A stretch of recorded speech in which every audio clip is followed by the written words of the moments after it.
Last one. I'm going home. It's not too late.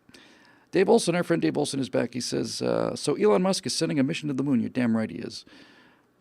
What can we do to help dispel the hoax mongering that is sure to come? I'm thinking that the capsule should be towing a 5 by 7 mile Mylar American flag so that everyone from Philadelphia to Pyongyang can look up and say, yes, we can go to the moon, and that the moon is just the first step to anywhere. It's a great question. It's very funny and kind of clever. What Dave is dealing with here, obviously, is the moon landing denial. Popular among people who are either cognitively challenged or emotionally unstable, who simply cannot handle the idea that we went to the moon. It's just too big for them. They can't get it. It is a big thing to go to the moon. It's a very big thing. It's probably the biggest thing we've ever done. And the reason we went to the moon in 68, and landed in 69, is because we did the biggest thing that could ever be done, and we did it in tiny little steps. Every single little one of those steps, thousands if not millions of them, had to be thought out in advance and tested and worked and tried and all the rest of it. But that's basically how you do something as big as go to the moon. You do step 622 of checklist 49A. Main bus C to, standby or whatever. And you just do tiny little steps till you get to the moon. Then you do little steps till you get back. It's kind of amazing, really, how simple that is and how complex at the same time. So the question is, look, we're going to go back to the moon. We're not going to land, but we're going to fly by the moon. We're going to do an Apollo 8 mission, and we're going to do it 50 years after Apollo 8, half a century after we first did it. We're going to do the same thing if Elon's on schedule, and I suspect he probably is. So instead of landing on the moon, we're going to send people out of Earth orbit. They're going to go out to where the moon is, which is much further away than the space station. It's 100 times further away, and they just go on out to the moon. And I don't think they're going into lunar orbit, so they're going to go to the moon, and the moon's gravity's going to swing them around, and they're going to send them back a little bit wider, and they'll come back to Earth, and they'll re-enter and land. And he's going to do it. So the question is, I think if I understand the question from Dave, is what do we do to protect the fact that people will say that this was a hoax? No one's going to say that this is a hoax, Dave. And the reason they're not going to say that it's a hoax is because we have video that we have documentation that we didn't have before. The argument that the next year's flight is a hoax is as stupid as the argument was in 1969. In other words, I saw the Saturn V go off the pad. I saw it on TV. I saw Apollo 12 go off the pad with my own eyes. I was standing there. I saw Apollo 12 lift off from Kennedy Space Center with my dad. I watched it go into the sky, and so did a few hundred million other people, and hundreds of thousands of us were there at the spaceport. So I saw that rocket go up, and these people say, well, yes, of course the rocket launched into orbit, but it didn't go to the moon. Of the 100% of thrust it takes to go to the moon, 96% of that you need just to get into orbit. You're telling me we can do 96% of it, and then suddenly we can't do the other 4 because of some reason? Please. It's ridiculous. But this time, and this I am looking forward to in a very big way. This time, when we go flying by the moon, we're not going to have grainy images that are either sent back on a TV camera where you can barely tell, is that the moon or is that the Earth or is that the guy's pizza? I can't make out what it is. This time it's going to be in stereo 4K Ultra HD, and it's going to be spectacular. And I think what's probably going to happen is that the conspiracy theorists are going to say, yes, this time we went, and the fact that we went this time is evidence that we didn't go last time, to which I reply, you idiots. Bert Rutan, I was talking to him about the feasibility of going to the moon, and Bert said, yeah, moons, you can definitely go to the moon. We've done it before, we can do it again. He said, but if I had to pick, I wouldn't do a moon landing. That got my attention. Really, Bert? Because I would. I'd do the moon landing in a heartbeat. Bert said, no, if I could do one mission, I wouldn't do the moon landing. You have my full attention, Bertram. He said, basically, what you can do, and I don't know whether Elon's going to do this. I suspect he'll do something like it, but not quite as dramatic as what Bert would do, because Bert's a kick-ass, mind-blowingly brilliant guy. Bert said the best mission that you could imagine going on, the one he would want to go on, is similar to the one that Elon's going to do. And basically, here's what Bert said. He said, we understand the topography of the moon. We know where the mountains are, and we know where the valleys are. We know where the big rocks are. We know very, very precisely how big those mountains are, where they are, and so that's good. And we also, by now, have a very clear idea of the gravitational anomalies on the moon. In other words, it's nice if you know where the mountain is, and if you know where the mountain is, you think you'd fly pretty close to it. But if it turns out that the mountain hasn't moved, but the gravity of the moon as you go around it is slightly different enough to slow you down just a tiny little bit, then you don't clear the mountain by 50 feet. You hit the mountain, and that's generally the end of a very bad day. But what Bert was saying is because the moon has no atmosphere, you can fly very low and very fast. The space station, I'm off the top of my head here, I want to say space station flies above the surface of the Earth at 17,000 miles an hour. That's pretty damn fast. But it's flying at 17,000 miles an hour, 120 miles above the Earth. So same thing we talked about with the planes earlier. If you're looking 120 miles away and you're moving at 17,000 miles, you see a nice slow roll. If you've all seen pictures of the shuttle in orbit of the space station, the ground just does this nice kind of slow roll, and it takes about 90 minutes to go all the way around the Earth. But that's because you're 120 miles high. Since there's no atmosphere on the moon, since we know where the mountains are, and since we know where the gravitational anomalies are, Bert said what he would like to do is do a flyby of the moon, and he'd like to get her down to about half a mile, 2,000 feet, which is reach out and touch distance. It's probably 1/30th of how, well, a 15th of how high you fly in a commercial jetliner. It's much, much, much closer to the ground than you are when you fly from one end of the country to the other, and that's 35,000 feet. That's 6 miles. It's not 120 miles where the space station is. So all of this just to say that what Bert wants to do is he wants to get on a flyby of the moon since there's no atmosphere, and he wants to take that baby down low. And for the first time in human history, we would be able to see what it looks like to fly at 17, 18, 20,000 miles an hour at 2,000 feet above the surface, a mile above the surface. At closest approach, when you get down to minimum altitude, it would be an actual honest-to-God blur. It would just be a blur of speed. You'd be moving so fast. You'd be moving the same speed you would have been moving otherwise. You'd still be going the same speed if you were up in lunar flyby like Apollo 8 did, but you're so close. You're so close that the whole thing would be spectacular. And sooner or later, we're going to do that. And if Elon has a sense for publicity, and God knows he does, I don't know how close he's going to take these people, but if Elon Musk would take my advice on this, I would set it up so that we had the closest approach flyby of the moon occurred directly over the Sea of Tranquility, right directly over it. And I would like these people to be able to take out their iPhones, and as they go zinging by, the Eagle, which is on the moon, has been there since 1969. The flag may be white now, bleached out of color by the UV rays, but the bottom of that lem is still there, and that flag is still lying in the sand. The Apollo 11 flag blew over, by the way. Buzz Aldrin said as they were going up in the ascent stage, he saw the flag go over, and we can live with that. I want them to be able to say, "Oh, look, there's the Apollo 11 landing site, and there's the LEM." And what do you say now? Of course, we have a satellite. I want to say the lunar orbiter, something or other, that has got enough. 2,000 feet, Woody Fool, at about 17, 18, 20,000 miles an hour at 2,000 feet. That's a bit of a rush. So it's just tremendous. And if I were Elon, I would do that. I was just saying there's a lunar orbiting observatory, some very simple, well, by modern standards anyway. We've got a probe in orbit around the moon. It's orbiting relatively low around the moon. It's a relatively new probe, which means it's got tremendous optics, tremendous camera. And this unmanned lunar satellite has taken pictures of all of the Apollo landing sites. And on these pictures, you can actually see the lunar module.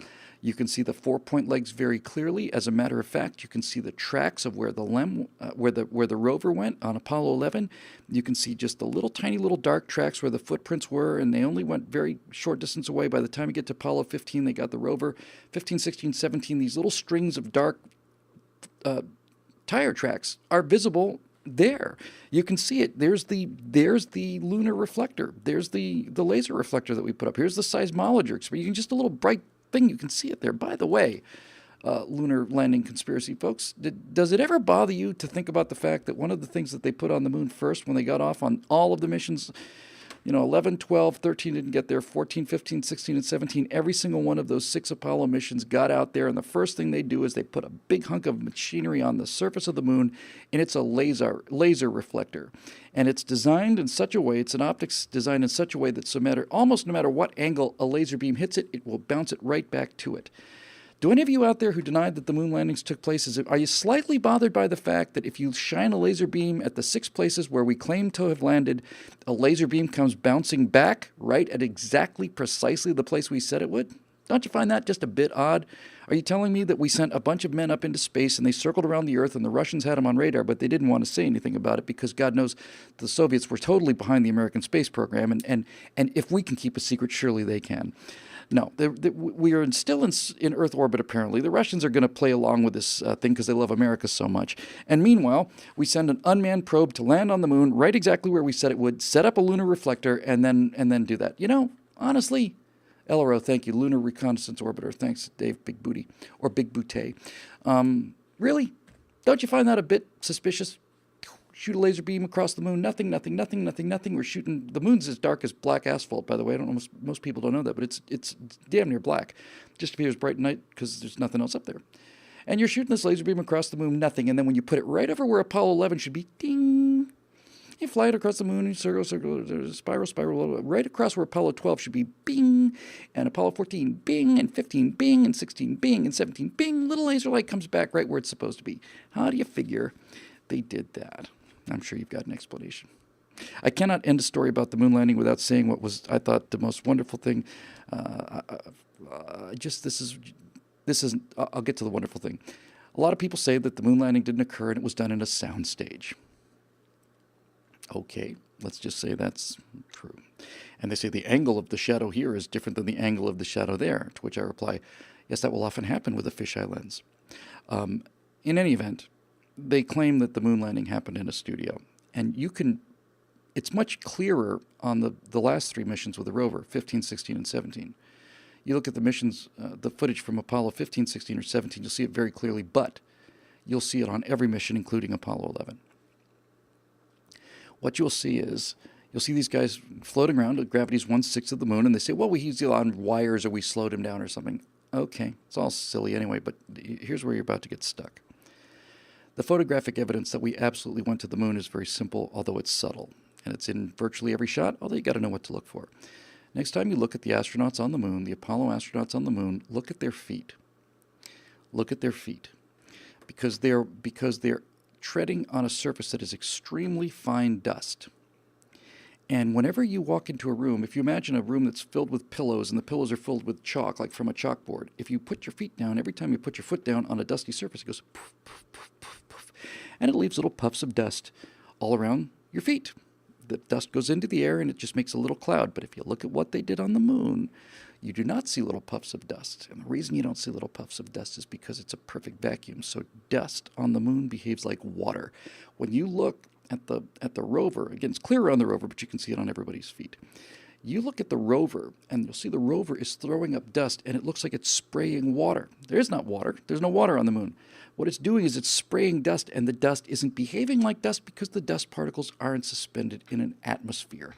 They're in a perfect vacuum, so the dust goes on there. All the little perfect trajectories without any atmosphere, any air to buoy them up and make a little cloud, and they just spray just exactly like water. They didn't have computer graphics in those days. It would have been harder to do the computer graphics than it would have been to go to the moon. It was impossible to do those kind of computer graphics in the 1960s. But going to the moon was not impossible. It was tough, but it wasn't impossible. And so you have the evidence that the dust is behaving in a way that it could not behave except in a vacuum. And when you get these people up against this wall, then they'll tell you, well, they shot it on a soundstage, and the soundstage was in a vacuum.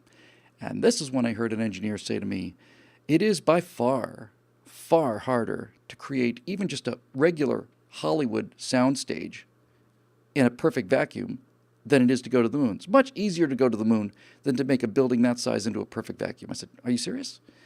said, yeah, it's 32 feet. What is it, 32 pounds per square inch or something? We don't realize how much air pressure there is because there's air pressure fighting back. If I hold that piece of paper up like this, and I got a finger on either side of it like that, right? You don't notice that there's any pressure there because there's pressure on both sides of this. But if I take the pressure away from one side, you go right through it, you see? So, if you were to take all of the air out of a building the size of a soundstage, the building would be crumpled up because of the pressure of the air would not be matched by the pressure inside the building, and the building would just go just. And building a building like that, if you've ever seen the biggest vacuum chamber in the world, the thing looks like a bank vault. I mean, it's just massive. It's huge, huge concrete and steel, so heavily reinforced because when you take the air out of that thing, the air outside of it wants to go in there real bad. So it takes a lot of strength and a lot of force. It would be harder to build a vacuum and soundstage than it would be to go to the moon. And that's just a small one, like the size of a regular movie lot.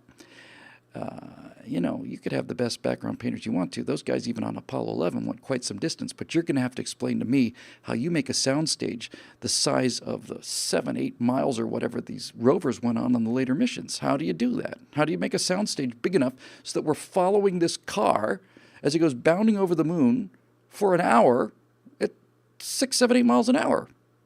How do you explain that? There's not a soundstage in the world that size, not even close. Forget about making that into a vacuum. I'm afraid you're stuck here, conspiracy theory guys. I'm afraid you're stuck. You're out of room. And the fact that you've got an angle that's a little different than the other angle on a shadow simply means that you've got a lens that's distorting the picture. It's not so hard to figure out, really. I just love moon landing conversations. I could do this all day and all night. I could just do an entire career just talking about moon landings. I really think I could. But I have to tell you this. I saw that announcement, and Elon said we're going to send people in a flyby past the moon, and I thought, and he will too. And I thought, what's his target date, 2029? No, it's next year. He's going to do it in 2018, which means that unless I'm careless on my bicycle, I'm going to live to see it. And the 50 years, because it will be 50 years that I've waited from the age of, 10 to almost 60, because I'm almost 60, I'll be 58 in April. The half a century that I sat there waiting for this to happen and have it not happen, I'm going to get my payoff. And I'm going to see video of such a high quality that it's probably better than I would have seen with my naked eyes if I was there. And that is going to be something to live for. And on that, I think I'll close the show, except to say that, as I said, I think on the live show yesterday or the day before, if each one of you watching the show, it's probably get 4,000 or 5,000 people, when you count the YouTube numbers. If each one of you could donate only $4.5 million each, if each one of you could look into your hearts and think about all the fun times we've had on the Stratosphere Lounge, and if each and every one of the 7,000 of you that usually, 5,000 to 7,000 of you that watch the show, if each and every one of you could just dip into your pockets and your hearts and send me $4.5 million each, then I will be able to go on that mission. And if you send me $4.5 million each, I will send you a T-shirt, and I'll also send you an autographed DVD of the mission footage that I take while I'm going around the moon. My fiance is looking at me with that kind of look like, I don't think going around the moon is such a good idea, but I have to tell you, it's going to take a week maybe. I think they'll be gone 7 days. I could do, I'm in Washington, and the whole place is just snowed in. I mean, it's snowed in. I mean, just look at the news. Look at all the snow. It's incredible. I'm going to try and get out here and drive home, and I'm not going to wait a week before I get home. I'm just going to start driving now because the air traffic's shut down. And then next thing you know, we're leaving low Earth orbit, and we're on our way out to the moon, and somewhere in there it's like, yeah, hey, I'm at a gas station in Vermont. Yeah, the roads are terrible. They're just terrible. I'm going to get there as fast as I can, honey. I should probably be back by Thursday or something, and then I'll let another couple days go by, and I'll call from, I'm at a motel here. I'm at a Motel 6 in Kansas. Whew, boy, the weather, it's terrible. The roads are just terrible condition. I should be home by Saturday, and I'll just keep doing that, giving updates regularly from the road. And then next thing you know, I'll just show up at home, and I'll have my bags, and she'll say, how was your trip to Washington? And I'll just say, it was traumatic. There was a lot of trouble getting back. And I won't say, actually, I wasn't in Washington. I went to the moon. And I came back okay. Don't worry.